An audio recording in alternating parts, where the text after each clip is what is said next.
For 3 years since my marriage to Crispin Greymont, he still refused to share my bed. When I could no longer bear this rejection, and went to seek my brother the Emperor's permission for a divorce, I happened upon their conversation.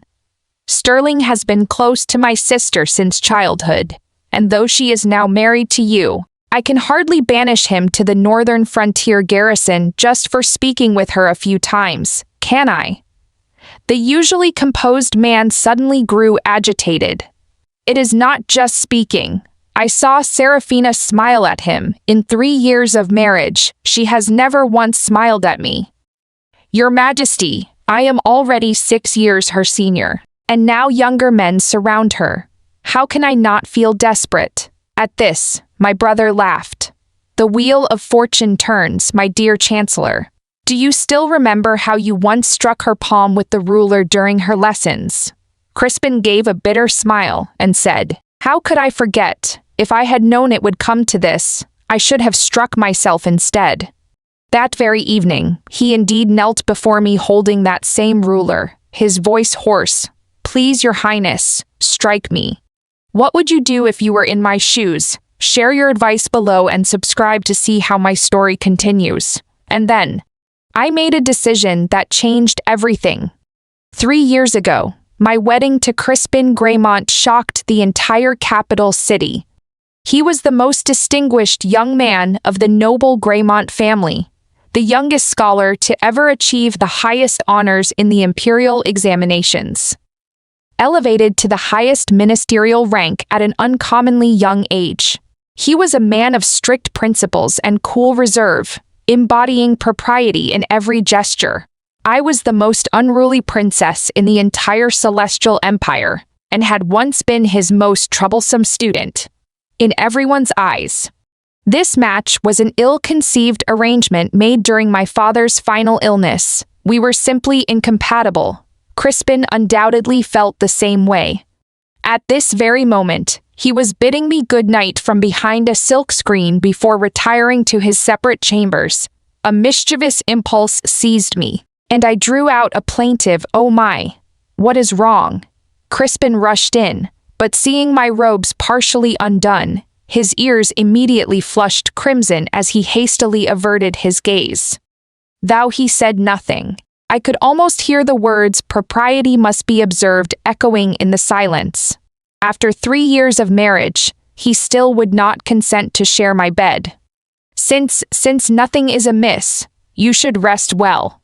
His words tumbled out nervously as he prepared to leave. Crispin, I called to him.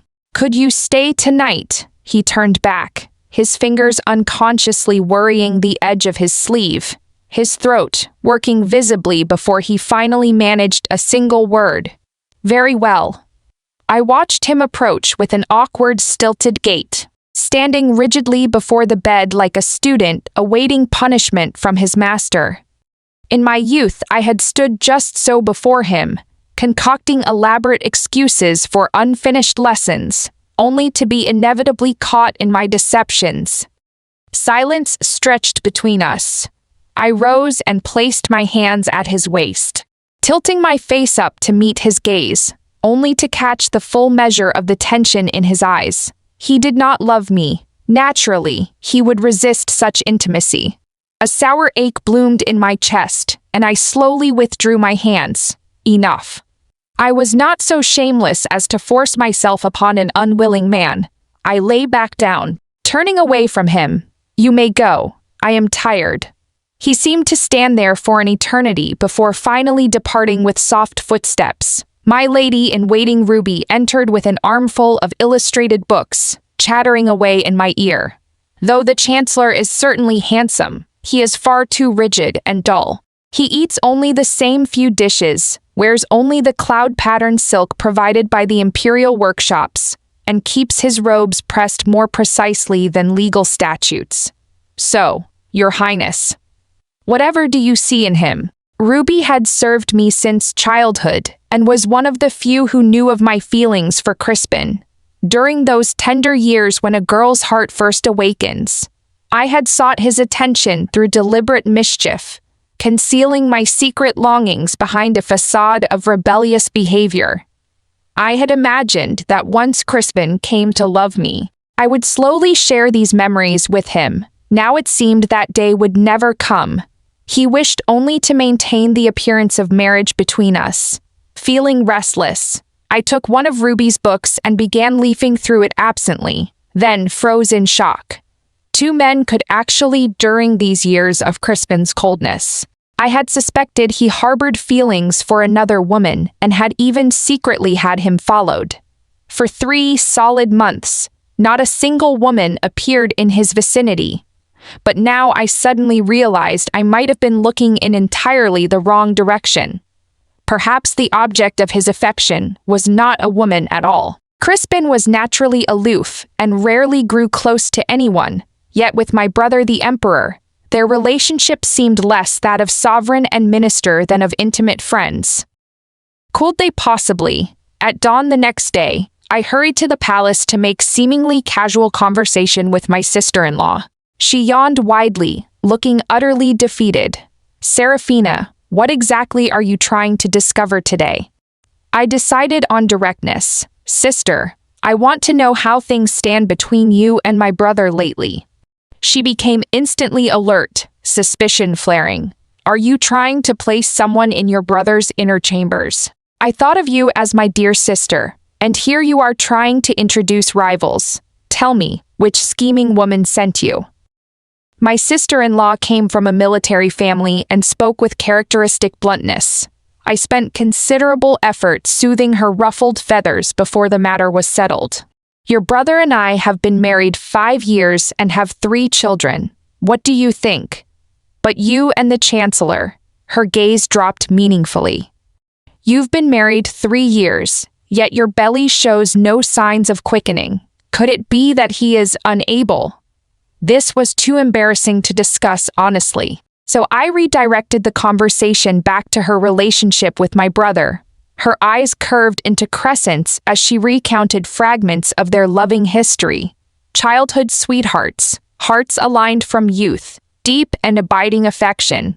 I became increasingly certain that Crispin's feelings for my brother were unrequited. Before leaving, my sister-in-law pressed a small lacquered box into my hands, whispering mysteriously that I should only open it when alone. I shrugged non-committally and handed it to Ruby. As we departed the palace, we encountered Crispin. He removed his cloak and draped it over my shoulders, saying gently, "The wind is sharp, take care not to catch cold." I yanked it off and thrust it back at him, my voice icy. The Chancellor should keep it for himself, considering his advanced age, though he loved my brother. He continued this charade of marital devotion with me. The thought filled me with rage. Back at the estate, when I remembered my sister-in-law's gift, Ruby looked confused.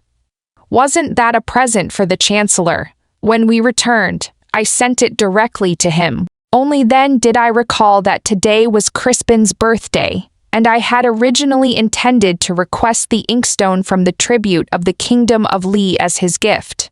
But caught up in my investigations, I had completely forgotten. "Should I retrieve it now?" Ruby asked. I was still pondering when I looked up to see Crispin standing in the doorway, holding the lacquered box, his ears touched with delicate pink. "Your Highness's gift. I treasure it greatly." Ruby tactfully withdrew.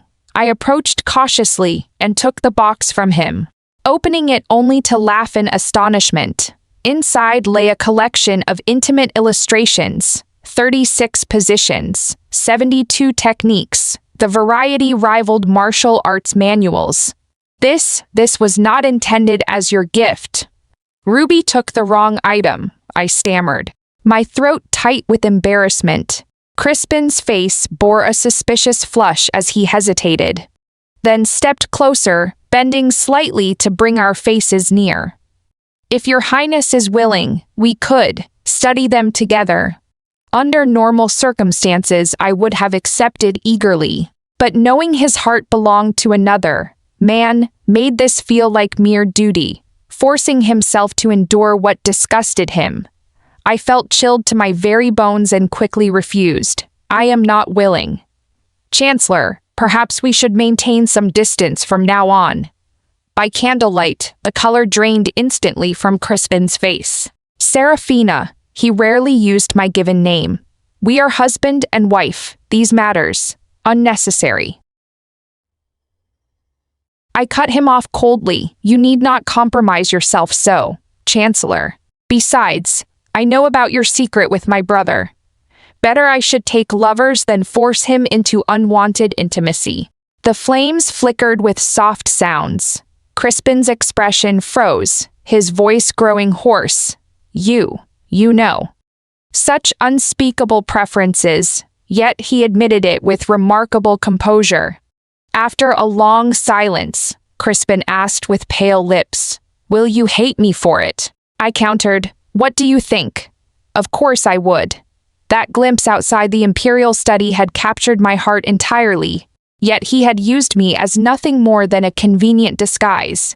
Seeing his dejected expression, I found I could not be entirely cruel and softened my words somewhat. I don't hate you, but please do not enter my chambers again. There must be proper boundaries between men and women. Crispin hung his head, his face unnaturally pale. After a long pause, he said in a dry voice, "Very well." Crispin began deliberately avoiding me. Even chance encounters would send him fleeing in apparent panic. Thou maintaining distance had been my suggestion. Being so thoroughly despised by someone I had loved for years was inevitably painful. In the most fashionable pleasure house in the capital, my cousin Sterling looked as though he wanted to speak but held back. Flaunting yourself like this, aren't you afraid the Chancellor will be angry when he finds out? I laughed mockingly and drained the cup of strong wine offered by an attendant. If Crispin knew I had found new companions, he would surely rejoice at never being bothered again. I raised my cup to Sterling. Tonight we speak not of that killjoy, we drink until we can drink no more. Before I could finish, Sterling suddenly stood, panic creeping into his voice. Chancellor! I followed his gaze toward the entrance. Who else could wear court robes with such elegance but Crispin? Lamplight fell across his shoulders as he stood like a solitary pine on a cliff's edge, aloof and untouchable, exactly as when I first saw him. Remembering how years of devotion had come to nothing, I couldn't help but laugh bitterly at myself. Sterling tried to explain for me. Chancellor, please don't misunderstand. My cousin and I came only to hear music. I laughed coldly, taking the hands of my companions. Chancellor, if you are interested, shall I share one with you? At this, Sterling's expression changed dramatically. He quickly pulled the two men away, mouthing good luck to me as they departed. The room fell silent enough to hear a pin drop. I expected Crispin's lecture about how a princess should not frequent such establishments, disregarding propriety and dignity. But whether it was propriety or my dignity as a princess, I cared for none of it. What I had wanted, from beginning to end, was him alone. Crispin approached and slowly knelt before me, his voice soft as polished jade. Your Highness, I've come to bring you home. I was momentarily speechless, my turbulent emotions inexplicably calming. He removed his cloak and wrapped it around me, tucking it carefully again and again, drawing me closer as he asked quietly, "Are you cold?" I shook my head, simply staring at him.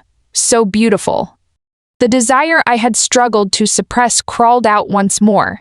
I drifted off drowsily, waking to find the sun high overhead. Your Highness, last night the Chancellor brought you home and immediately ordered sobering tea prepared. He fed it to you himself and kept vigil at your bedside until the hour of the rabbit before departing. Ruby recounted Crispin's attentive care throughout the night, with shining eyes, concluding that perhaps he did harbor feelings for me, after all. The momentary warmth dissipated with the wine's effects, leaving my heart calm.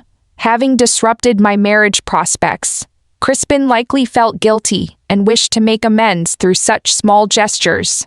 Yet, he might as well let me abandon hope entirely. To demonstrate my indifference toward him, I instructed Ruby to select several male companions for me. Ruby looked shocked, her eyes rolling thoughtfully. What manner of gentleman does your highness prefer? I considered this, tall, fair-skinned, and handsome. Also learned, not overly talkative, and possessed of proper deportment. Ruby scratched her head. That sounds exactly like the Chancellor. I sighed and added, but not a cold wooden block. Despite my pounding headache from the previous night's drinking, I attended a palace banquet. Sterling sidled closer, asking quietly, "Yesterday you mentioned sharing the Chancellor with someone. Could he have preferences for men?" His directness caught me off guard. I was about to explain when I met Crispin's gaze. He approached alongside my brother, the two conversing and laughing with striking harmony. In that instant, I truly let go. I asked Sterling, "Cousin, if I proposed divorcing Crispin, do you think my brother would agree?" Divorce. Sterling failed to control his volume, and when the two men turned our way, he immediately fell silent in alarm. I couldn't tell if Crispin had heard clearly, but his face seemed to pale momentarily before he said nothing. "Cousin, why don't you marry me instead? After the wedding, we could live separately. That way your mother would stop pressuring you to wed." Sterling jumped back in alarm, waving his hands frantically. "I wouldn't dare compete with the Chancellor for a woman. Please don't destroy me, cousin." As the foremost wastrel of the capital, he had suffered considerably under Crispin's instruction during his academy days and still trembled in his presence. While marrying Sterling was jest, divorce was serious. In the prime of youth, I could not remain essentially widowed forever. Rather than wallowing in impossible dreams, better to sever ties cleanly and seek new happiness. Or perhaps keep several companions who resembled him. When the banquet ended and Crispin was nowhere to be seen, I dismissed my attendants and went to find my brother alone. In the Imperial Garden, my brother sat across from Crispin. "Sterling has been close to my sister since childhood. Though she is now married to you, I can hardly banish him to the northern frontier garrison just for their conversations." Crispin grew agitated. "In 3 years of marriage, Serafina has never smiled at me. I am already 6 years her senior, and now younger men surround her. How can I not feel desperate?" My brother chuckled. "Do you remember striking her palm with the ruler during lessons?" Crispin smiled bitterly. "How could I forget? If I had known it would come to this, I should have struck myself instead."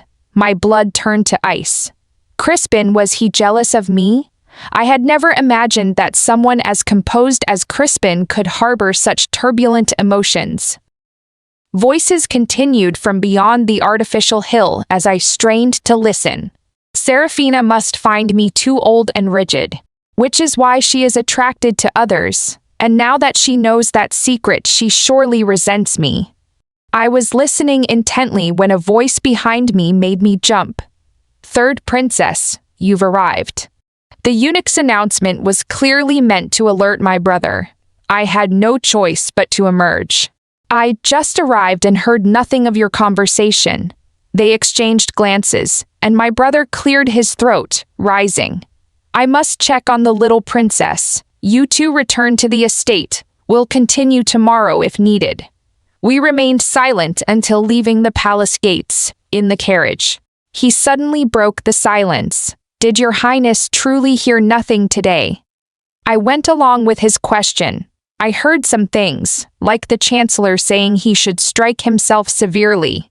The moment I finished speaking, Crispin slowly knelt and withdrew a smooth-edged ruler from beneath the seat, carved with the words, "Maintain truth and pure conduct." I recognized it immediately, the very ruler he had used on my palm years ago, when I was young and tried to escape lessons by training others to forge my handwriting. Even fooling Father Emperor, Crispin saw through the deception instantly. He would lightly tap my palm with the ruler, asking with each strike, "Does your highness acknowledge her error?" Now he knelt before me, holding the ruler with both hands, his voice hoarse. "Please, Your Highness, strike me." My breath caught as an inappropriate image from those illustrations flashed through my mind, my cheeks burning. I pressed my hand to my racing heart, stammering awkwardly. There is no need for such extremes. I am not petty-minded." He remained unmoved, his usually cool eyes touched with something approaching madness as he stared at me intently.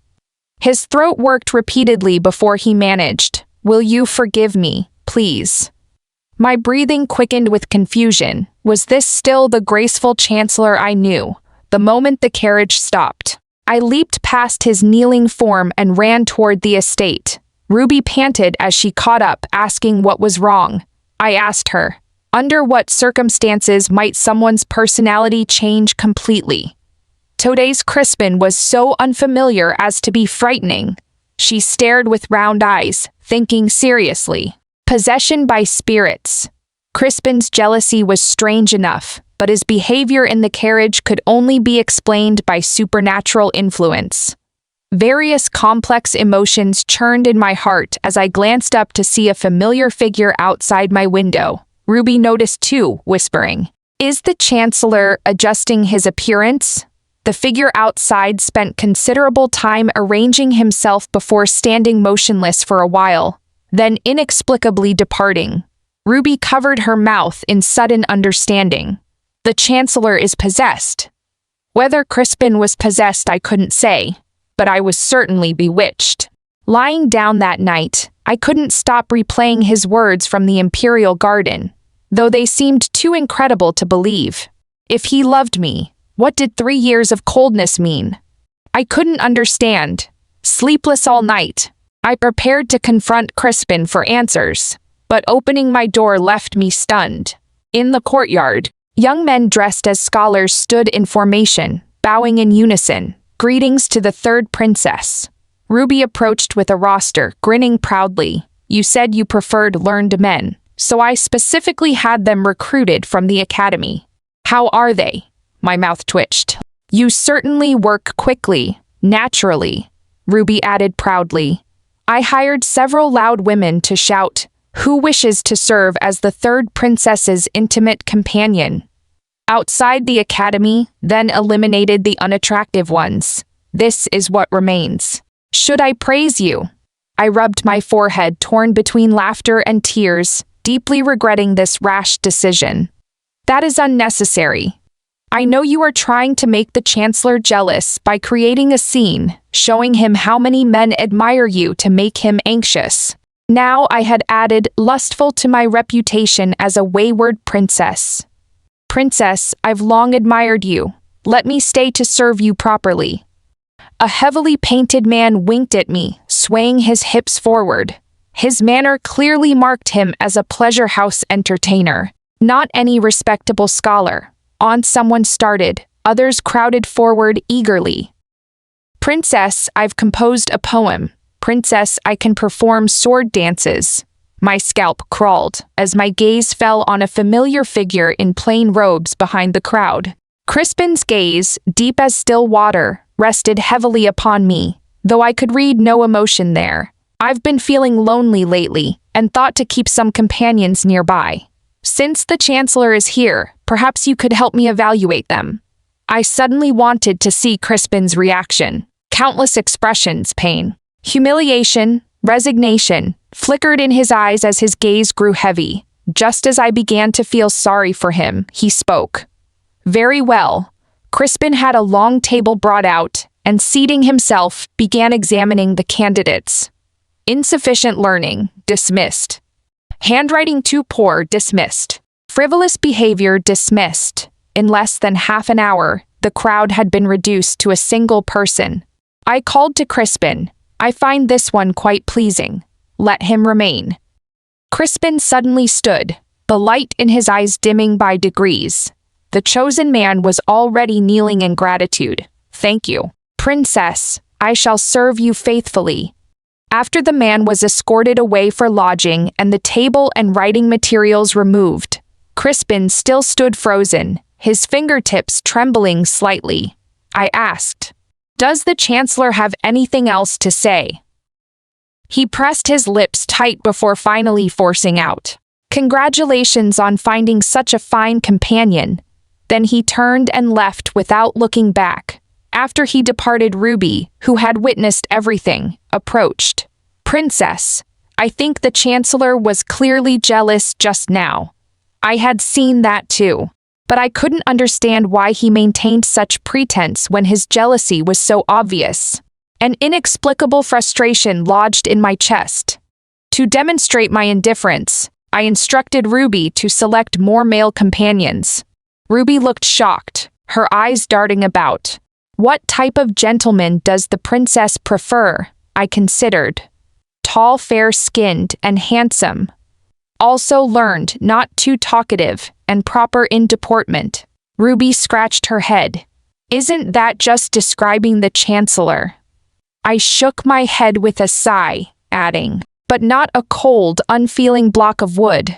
I endured my hangover to attend a palace banquet. Sterling sidled over, whispering, "When you spoke of sharing the Chancellor yesterday, did you mean he has preferences for men?" His directness startled me. I was preparing to explain when I looked up to meet Crispin's gaze. He approached alongside my brother, the two conversing amiably, a perfectly matched pair. In that moment, I truly let go. I asked Sterling, "Cousin, if I sought to divorce Crispin, would my brother agree?" Divorce. Sterling couldn't control his volume. When both men turned our way, he fell silent in fright. I couldn't tell if Crispin had heard clearly, but his face seemed to pale momentarily before he said nothing. "Cousin, why not marry me instead? After the wedding, we could live separately. Your mother would stop pressuring you to wed." Sterling backed away in alarm, waving frantically. "I wouldn't dare compete with the Chancellor for a woman. Please don't destroy me, cousin." As the capital's foremost wastrel, he'd suffered under Crispin's academy instruction and still trembled before him. While marrying Sterling was jest, divorce was serious. In youth's prime, I couldn't remain a virtual widow forever. Better to end this hopeless situation cleanly and seek new happiness. Or perhaps keep companions resembling him. When the banquet ended and Crispin was absent, I dismissed my attendants and sought my brother privately. Hearing my request, he looked shocked. "Crispin adores you completely. You want him to help you select lovers." I understood then that I hadn't misheard in the Imperial Garden. Glancing at the unconscious figure, I suddenly recalled something and asked my brother, "What exactly is this secret between you two?" "No harm in telling you." My brother sighed. "When father arranged your marriage, Crispin staked the entire Greymont family honor to request it. Without that, you might have been sent for a diplomatic marriage." I froze completely. I had always believed Crispin married me under imperial command, that any feelings developed afterward. Never had I imagined he had requested this marriage himself. My brother's expression grew thoughtful as he continued helplessly. During negotiations with the Kingdom of Kai, father's illness made him consider their marriage proposal to strengthen relations. You were the only princess of suitable age. Crispin begged me to keep this secret, fearing you'd feel burdened if you knew, and that you might resent him for not asking your permission before requesting the marriage. My heart clenched. Having tutored me for 2 years, how could Crispin forget that I was the Empire's most unruly princess? If I'd been unwilling to marry him, would I have accepted without protest? His position wasn't easily won. Treat him well. With that admonition, my brother urged me to remove Crispin from the palace, having no desire for more drinking sessions. When Ruby entered with sobering tea, her eyes and brows danced with amusement. "Princess, shall we take advantage of his intoxication?" I glared at her and took the tea to give Crispin. He suddenly opened confused eyes, his hand touching my cheek as he murmured, "Serafina, forgive me. I failed you. But I truly adore you so. Won't you look at me?" I woke the next afternoon. Ruby grinned. "The Chancellor's ears were red as blood when he left this morning. Last night, did you too?" Nothing had happened yet. I was exhausted. He had wept while speaking, and comforting him had drained me completely. After my afternoon meal, I sat on the garden swing, planning to reveal my feelings when Crispin returned from court. My mind wandering, a warm voice spoke behind me. "The princess hasn't summoned me for days. Have you forgotten poor Jasper?" I turned to see a lightly clad man bowing gracefully, his carefully groomed face showing perfectly calculated shyness. Meeting my puzzled gaze, Ruby quickly explained, "Princess, this is the gentleman you chose to remain that day." I had completely forgotten him amid recent events. I was about to dismiss him when I saw Crispin standing nearby, his fingers gripping a rabbit lantern so tightly they showed white. Our eyes met, and his immediately darkened. I could easily guess his thoughts. Another misunderstanding. After dismissing the others, Crispin approached hesitantly. "Your Highness, could you perhaps house him elsewhere?" I raised an eyebrow. "Your reasoning." "Appreciating handsome men is natural, but keeping them in the estate might generate harmful rumors about your Highness's reputation." Though Crispin maintained composure, I read desperation and suppressed anguish in his expression. He'd clearly forgotten last night's drunken confessions. His next words left me speechless. "Your Highness's noble status demands that any man serving you be healthy and of clean background. If you trust me, I could handle the preliminary selections." He feigned magnanimity while appearing ready to shatter. "Does the Chancellor know what type of men I prefer?" I studied his tight lips with amusement. "I favor men exactly like the Chancellor." Elegant hands clenched tighter, his long lashes shadowing clear, cold eyes. I watched intently for his reaction. He set down the rabbit lantern and fled with an excuse about urgent business. Had I not known his feelings, I would have thought him unwilling. I instructed Ruby, "Secretly dismiss that Jasper fellow, then ensure the Chancellor learns I plan to summon him to my bed tonight." I refused to believe he could continue this pretense. Crispin arrived faster than expected. He wore thin silk robes with the collar loosened to reveal a cinnabar mole at his collarbone, and carried a gilt fan, leaning against my screen with affected languor. This coquettish courtesan act left me dumbstruck. His ears burned crimson, yet he maintained his seductive pose while fingering the pendant at my waist. "I come to offer myself for your bed. I would be your devoted servant." I managed not to laugh only by recalling life's saddest moments. Perhaps my suppressed laughter appeared too stern, for Crispin panicked. He began removing his jade belt and loosening his clothes, his voice nearly pleading. "If I can satisfy you, could we avoid divorce? I won't be jealous anymore or displease you." So he had heard that word clearly. To preserve our relationship, the dignified Chancellor was playing the courtesan. My voice carried amusement as I studied him in his undergarments. Very well. By lamplight, his lean silhouette resembled bamboo about to break. I suddenly wanted to see him lost in passion. Why doesn't the Chancellor continue undressing? His pale fingers hesitated at his clothing ties, trembling slightly as he stood frozen, face flushed. "Could we first extinguish the candles? I fear I might frighten you." I thought I understood, my own face growing warm. Seeing my silence, Crispin turned away. His robes fell, revealing his back covered in dense, old scars, a shocking sight. I was too stunned to speak. My throat constricted with emotion. He hastily dressed again, panic in his voice. "Forgive me for offending your sight. I'll leave immediately." I quickly stopped him. "Crispin, do you love me?" He halted, tears reddening his eyes. I grasped his waist and stood on tiptoe to kiss his lips. He froze instantly, lashes trembling, his beautiful eyes shimmering. The next moment, burning breath descended upon me.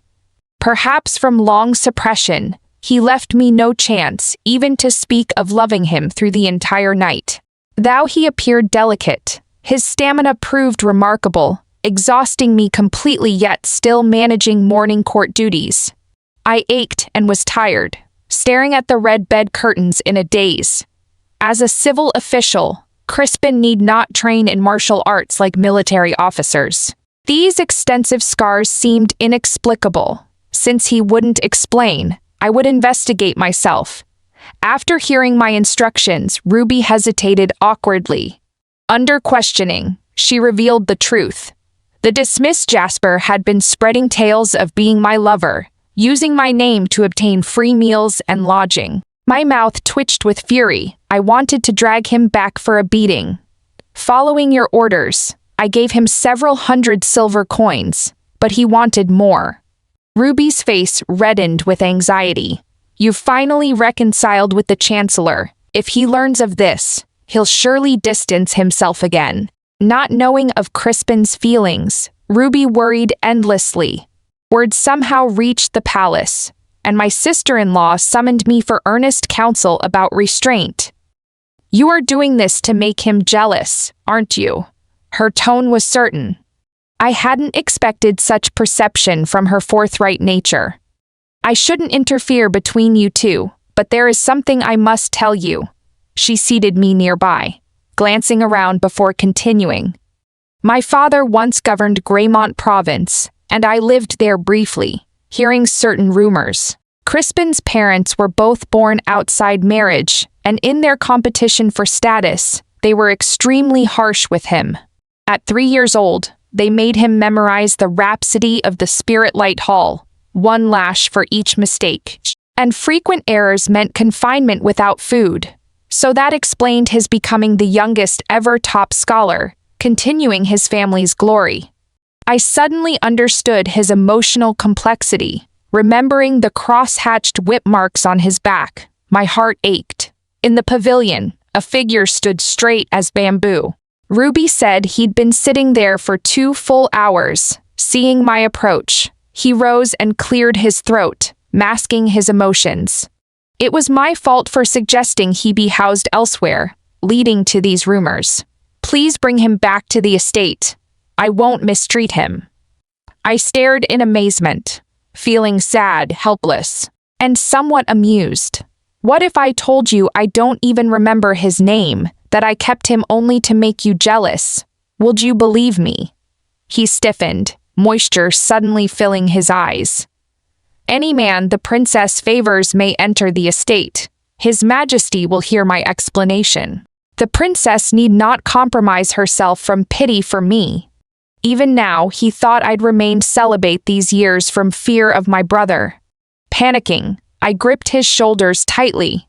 Crispin, from beginning to end, you are the only one who has moved my heart. He froze, staring at me in disbelief. I sighed. I fell in love with you at first sight. To spend more time together, I deliberately opposed you. When father arranged our marriage, I was overjoyed. But your 3 years of distance made me think you despised me, leading to these recent charades. Tears slid down Crispin's pale face as he lowered his head, sobbing. I thought you didn't love me. And about consummation, you were still young when we wed, and I feared my scarred body would frighten you. So I had actually initiated several times early in our marriage. But his evasion made me give up. I never imagined such an absurd reason. I asked. If you love me, why offer to help select lovers? He looked up, eyes bright with unshed tears. As long as you let me stay beside you, I could try to accept anything. Serafina, I never deserved you. I placed my hand over his mouth. But I've secretly loved this version of you for so many years. With misunderstandings resolved, Crispin transformed completely. The aloof, untouchable gentleman became a clinging companion, repeatedly declaring his love. Even my brother noted his change, saying his forbidding aura had softened. The night we confirmed my pregnancy, he held me while tears fell. Serafina, thank you.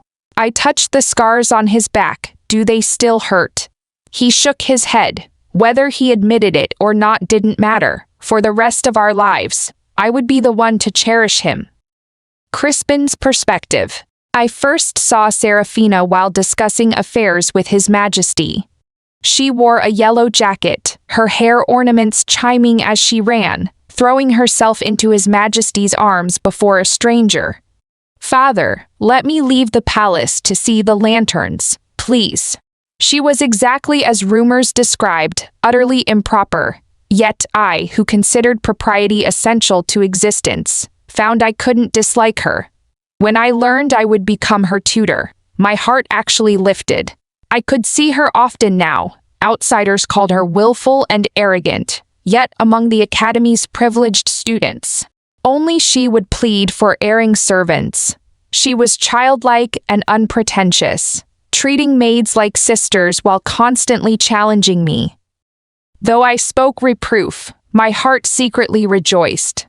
Latter, His Majesty's surprise inspection revealed her use of writing doubles, and he ordered me to discipline her properly.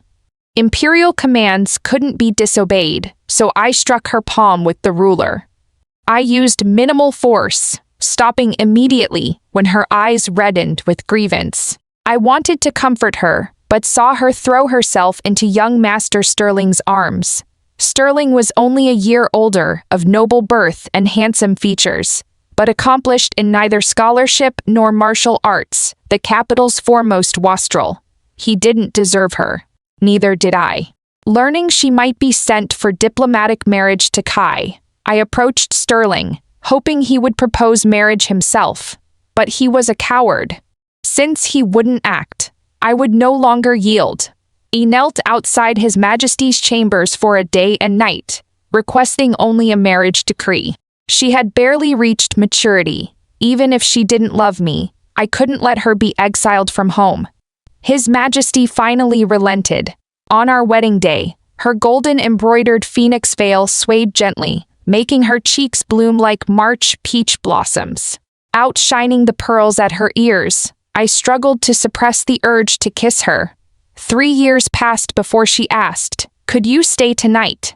making me realize she was no longer a child. But from that day she sought pleasure houses, laughed with Sterling, yet avoided me like poison. Those words, considering his advanced age, echoed constantly. 6 years her senior, she must find that distasteful. Someone like me, unremarkable birth, unloved by parents, covered in scars. What right did I have to her affection? But Sterling had no right either, so I asked His Majesty to send him for military service. Only to have Serafina overhear. She must have been furious with me. Learning of her open selection of lovers, despite my heartbreak, I felt relieved.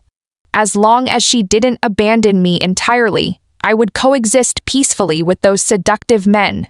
I thought I could be magnanimous above all others, but seeing her with someone else, I still lost control.